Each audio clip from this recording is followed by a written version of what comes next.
Looking forward to see you following. Hello everyone and welcome back to my channel. So for today's video, I'd like to invite someone who's a GKS student also like me, and I would like to ask some questions with regards to the scholarship, studying here in Korea, and overall experience living here in Korea. So as you know, I've been here in Korea for almost a year and a half, and I already started my master's degree 6 months ago, and I already finished my language. So I kinda, have good experience and bad experience here in Korea. So I would like to share to you, but not on my perspective, but on the other person's perspective as a foreigner living here in Korea. So yeah, let's start it. 안녕, 미스톨롱이야. Yeah.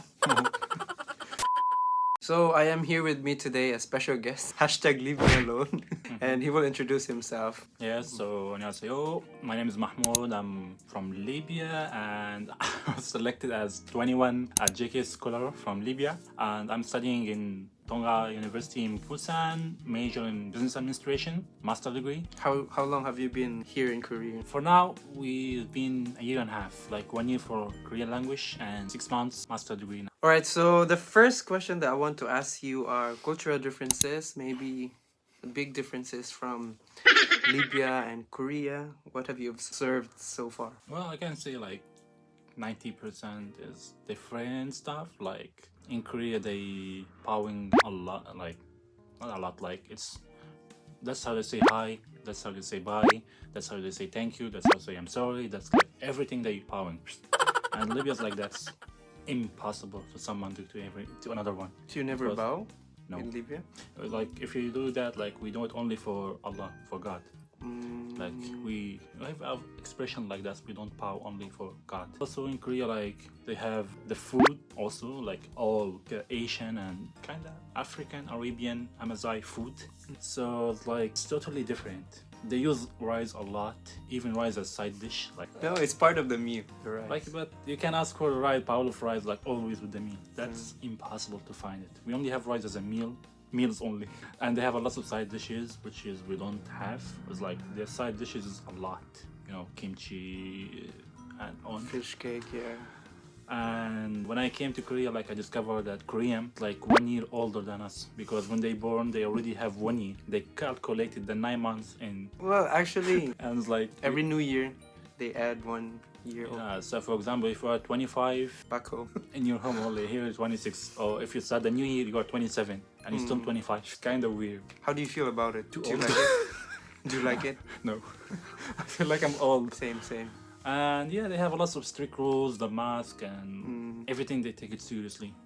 And they have the nopimal, which is like the way of calling old people. Like you have to respect, like using yo or imnida, simnida, stuff like that. And it's really rude, bad. If you say it in casual way, which is so disrespectful, you can even fight because of that, which is kind of happened to So me. for the next question, what are your perceptions about Koreans? Like, how do you think of Koreans before coming here in Korea? Well, to be honest, like I speak about like I know Japan, I don't know Korean. I feel like it would be hard for them to accept it. But 3, 2, 1. Remember? Yeah, actually, back there, like we think of Korea like really big, developed countries, like famous with, especially with cars, and it's like business place for us, for Libya, and for trading with cars and stuff like that. But I know like they are closer to Japan and culture, and I used to know a lot of information about Japan culture and stuff.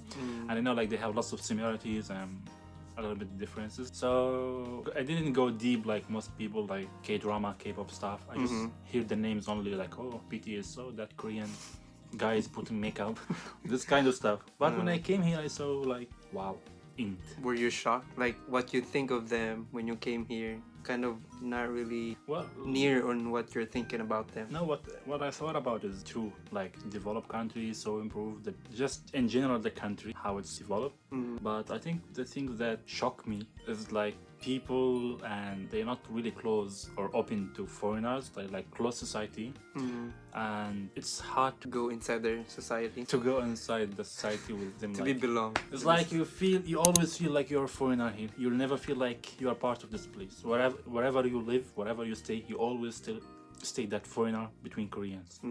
Alright, earlier about the cultural differences, you've mentioned about food. So could you please elaborate more of that? What are the food differences? What are the staple food in Libya when you came here to Korea? Something like that. How did you adjust? Well, I think that food is really different than our food. It's like here, like all the meals, they use rice. Rice is light. 99% is like there is rice with the meal and everything. In our culture in Libya, like we have really different types of food, different cultures maybe, like long history, but we have really different, and we don't use only rice, like rice, couscous, spaghettis, it's like main food, and I don't know the English word of that. Anyway, it's a lot things that I never see or saw here in Korea. And I think we have used a lot of spices. Yeah, not think. We use a lot of spices, and in Korea, I feel like the spices is really different. The sauce is all different. Everything is different. I not enjoying the sauces here actually. Well, because mostly the base of the food here in Korea is chili paste. So it's just chili paste in all meals. How about halal food? Is it easy to find halal food here? No, not at all. It's like if you are in big city like Seoul, Busan, you can find in the famous areas like 81, Somyeon in Busan. And let's say I live in this place beside Jegalchi, and the closest halal one is like Nampo. It's like 30 minutes by walking, or just 10 minutes by subway, or 5 minutes by subway. Kind of things like that. And the halal food is always expensive. And since we are a student with limit budget, I'm broke.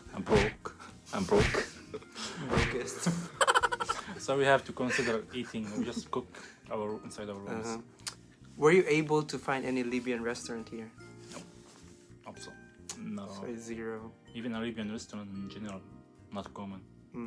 Next question is, what are the difficulties here in Korea as a foreigner? And about racism, have you experienced it, or do you have any say about it? Well, life in Korea is good and convenient actually, but the hard thing is the language barriers. Most of Korean, they don't speak English, and they speak their English is like so basic, and I like using English in Korean accent. Konglish. And the Konglish is a different story. And another thing, aside from language, what are the difficulties living here as a foreigner? Yeah, it's hard to get closer to Korean or be friend with them. They always busy. They don't have time. And if they have time, they have it for their true friends. And if the Korean approach you, I don't want to say like all. There's good people and bad people, but like I saw that a lot. They approach you just they want to improve their English. That's the only reason they approach you mostly. How about racism? Have you experienced? Habibi. Well, yeah, I saw racism in restaurants, astaghfirullah, in bars and clubs, astaghfirullah. I didn't go. Like my friends wanna go, but like, oh, no foreigner. And the bars in Korea is not for drink though. Don't astaghfirullah. It's like you eat. It's like a restaurant with drinks. So and they have really good foods that we can eat. So and sometimes like, oh no foreigners, things like that. As far as your experience, you haven't really like directly experienced racism, aside from not letting you enter a restaurant. Like, No. go back to your country, something like that. Never. No, never. They are so kind and lovely. So we're done with your experiences as a foreigner as a whole here in Korea. Now, these questions are all about as a scholar. Could you describe your life as a scholar here in Korea? How the school staffs, are they kind?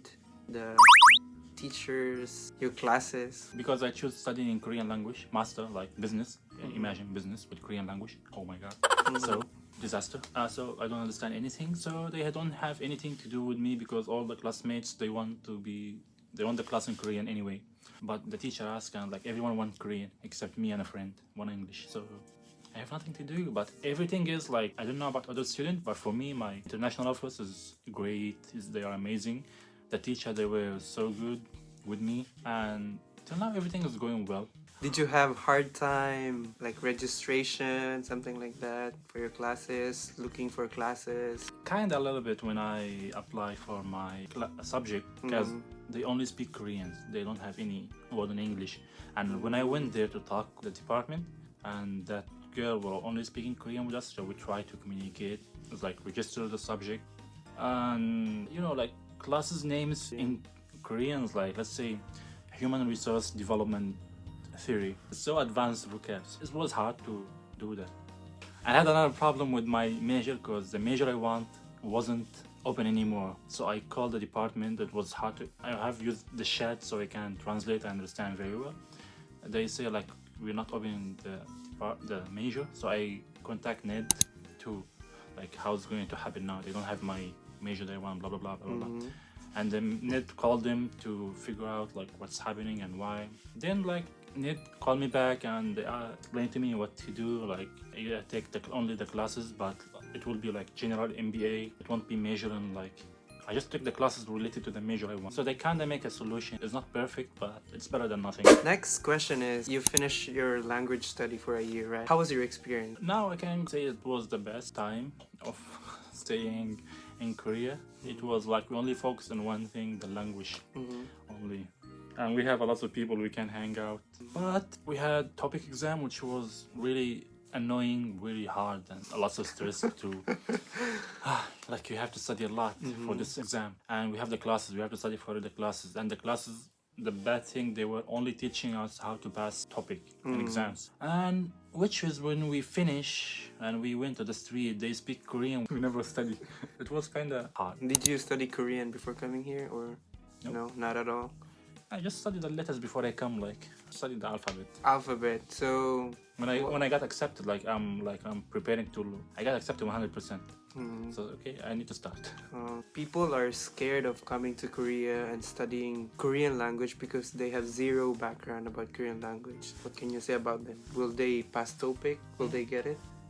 There's a real example. I never study Korean. I'm not interested in K-pop. I'm not interested in K-drama. I never being deep in the society or the country itself. So it's like I'm new to everything. So I came here. I don't even know kimchi, like the most famous. I don't know kimbap. I don't even know kimbap. I know nothing. I only know Korea and developed countries. Next one. Yes or no? Is Korea safe? Yes. 100%. Next is your allowance. Is it enough for you to live? Not during the language, but during your masters. It's kind of enough and not enough. It depends where you live. Like you're in Seoul. If you live in Seoul, you pay like half of the allowance in rent. And if you want to rent outside the dormitory, you have to pay a deposit, which is you need to save before that for the language, or transfer money. But living here, if you're paying like half allowance, like 500,000, and like your food needs like around 300,000, transportation 100,000, it's like enough just to live. But for someone like me who always travel, Leave me alone. who always travel and like to discover new things, like I don't see it as enough now. I don't see it also as fair. Like there's people like rent for 150,000 or 200,000, and people in Seoul they rent with 500,000. I just feel it's not fair for. And there's people they have only like class 2 days a week, and people they have to go to lab from 9 to 10 every day almost. So it's not fair. I think one thing you also need to consider when you apply for GKS is the location of the university, which city, because most probably the apartments in Seoul are really expensive. Even the dorms are expensive. So it's good to live in Seoul because it's a city, it's the capital. Your expenses also, you have to consider about those things. So how is it to live alone in Korea? Well, I always wanted to live outside and go and travel and everything. And now it's a year and a half outside of my country, and I'll stay even more. So, well, I don't know. Like when I came first time, I was like thinking like, would I have homesick, things like that. And surprisingly, like I didn't. So I think I was too excited to leave. The first year was staying in the dorm, so I think that will help me a lot, because in the dorm we stay 4 people together. It was more easy to get along with your people there, make easy like friends. And yeah, and since you are new, you can get used to the life, know things. And when we moved to start living alone, 6 months already, it was like it's good, but it's like you have your own freedom, your own space, like your own life. But you know, sometimes you just have, if you're not making new friends, like you just stay in the room doing nothing, having depression sometimes. You know, normal life of Expat. Honja people. Translate that. I think it's normal for anybody who lived abroad. But would you still prefer to stay with a roommate or stay alone? I think I stay alone is better instead of roommates. Yeah, we can live in another room and we meet, but I still need my place, my space, my privacy. All right, that's more of the questions I have prepared. Thank you so much for joining me here in this video. And I would like to ask you for any words for the people who are planning to apply for this GKS scholarship, or those people who are planning to come to Korea to study. Do you have any words for them? Apply and come. It's really, really amazing opportunity. And you will meet a lot of people. Don't meet like him. Just meet good people like me, you know. Don't believe this hard. Anyway, it's an amazing opportunity from every side. And don't expect a lot. I mean, you can expect a lot, but you know, if you're obsessed with K-drama and K-pop and you think like you find your oppai, don't. It's different. All right, so don't forget to follow his YouTube channel, which is here. So beautiful. So subscribe, and I hope you guys enjoyed this video. And thank you for watching, and if you have any questions, please just ask and I will find time to answer those questions. Thank you so much. Thank Bye-bye. you. Thanks for watching. 감사합니다. Please don't forget to like and subscribe.